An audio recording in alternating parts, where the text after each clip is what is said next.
I stopped at this really cute coffee shop in Yorktown, Virginia, and it is just so cute and quaint. It's a perfect place to stop and get coffee and let the kids just sit and hang out in a tree before you kind of continue your journey through Yorktown, which is a very historical place in Virginia. It is a lot of 18th century homes and battlefields, and there are pedestrian only walkways so that you can kind of see this stuff up close. And there are placards everywhere. I would really recommend walking through this little town if you happen to be passing through the area, and especially if you like history. But the tour kind of ends at the waterfront, and it is a really cute place as well. This is on the York River, and they have a little beachfront where you can play too. Had we known, we would have brought suits. Isabel would have loved to swim, but there is plenty of things to do in this town for a day, and I would definitely recommend stopping. We did not let Juliana go into the sand because she definitely would have gone into the water, and we didn't have a change of clothes at the moment, so she got to just hang here, but she seems happy to do so. After I let Isabel kind of play in the sand and water a bit, we decided to go and walk the dock to go and see the ship, the Alliance, which actually does set sail, and you can sign up and take a ride or take a sail on the Alliance. It's a little bit pricey, but it does look pretty fun. We did not do it, however, we did go to the gift shop and act like pirates and let Isabel act out what she thought the pirate ship or the sailboat would have been like. They also have this free trolley that goes around the small town. We walked from our car at the battlefield down to the harbor, and then we took the trolley all the way back. After a day spent here, we started to head into Richmond, stopping for lunch just to let our little one throw all of the sugar packets on the ground, because what better entertainment is there when you're 10 months old? So we're on this road trip, and we're driving through Richmond back home right now. And we were on our way to this petting zoo type thing at Maymont Park that they have in Richmond, and both girls fell asleep. So we are now tag teaming. Dan let me out of the car and so that I can explore the mansion part of the park, and then I will go back and sit with the kids so that he can explore. So when you're traveling with two kids, things don't always go the way you had planned. So this is just what we're doing now. I'm gonna walk through and kind of see what I can. I really love mansions and learning about history and, you know, doing that sort of thing. It's not necessarily Dan's favorite thing. He would much rather do a hiking trail or something.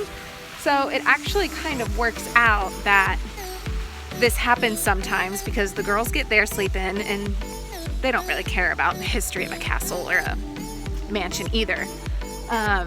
Dan gets to do kind of what he wants to do, and we get some alone time. It's just not a horrible thing to happen. So if you happen to be traveling with kids who fall asleep in the car, don't fear, you can still do things and explore. And here we are, we have reached the estate. Well, unfortunately, the estate is closed due to COVID, so I can't go in and explore. I'm so sad. I was looking at the pictures on some of the history marquees, and it just looks so beautiful and ornate. I know it's something I really would have loved, but just can't go in right now. So I'm just walking some of the grounds, and it's so beautiful. They planned the estate and planned the landscape, and they didn't have any kids. This is the Dooley family. They didn't have any kids when they died, so they just gave it when they died to the city, and it became a public park. And it's just so beautiful. There are gardens. It's well maintained. It's just really a beautiful place to walk around and picnic. It would just be so cool, I think, to be someone who could design something like that and like plan a whole park, but it's yours that you get to live on. I just think that is so cool. I'll go ahead and give you guys another view as I pass the estate walking back. It's so pretty. I actually just got a call from Dan that the girls woke up in the car, so I am headed back. You can see here, that's the garage of the place. Over this fence is the stables. Maybe you can see it. Those were the stables. And then in front of me, I'll flip the camera in a second, you have the water tower there and more just kind of like groundskeeping buildings. Guys! Hi! Here, look, this is some of their garages. I want that car. These old cars they had. So cool.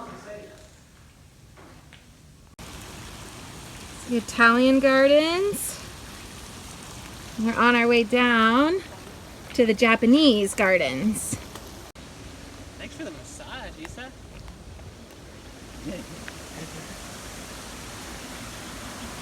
Okay, the Japanese garden is down there, but we decided we're not going to go because otherwise we won't make it to the farm before it's closed and the kids really want to see the animals. So the Italian garden will have to do for now. I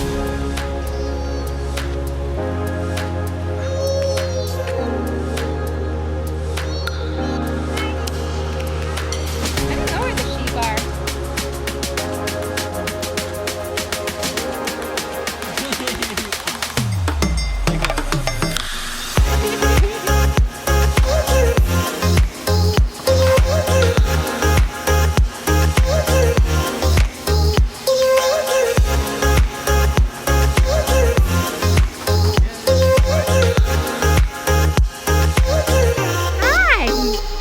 Next to the petting zoo is this really cute kids area. Both kids really enjoyed this, so I'd say it's good for many ages.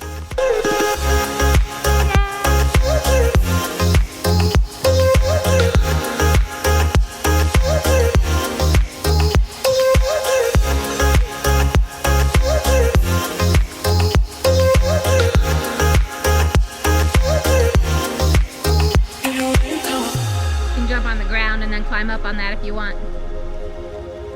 Oh, good job. Good job. Wow.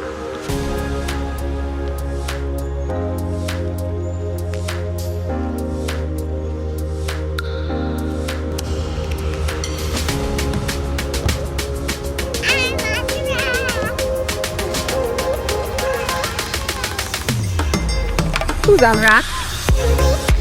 And of course, before we left, we had to find somewhere to jump on the skateboard. This is one of the girls' favorite things to do with their dad.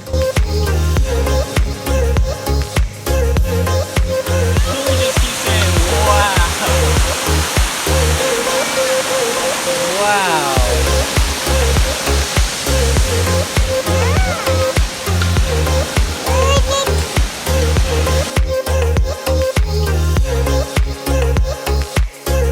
On our way back home, we drove through West Virginia, and you guys, if you have not driven through West Virginia, there are so many beautiful places. So I would encourage you, if you see something driving through West Virginia, just pull over, stop, and take a peek at it because it is worth it. This waterfall was so cool to explore, and the kids absolutely loved it, even though it was a bit cold.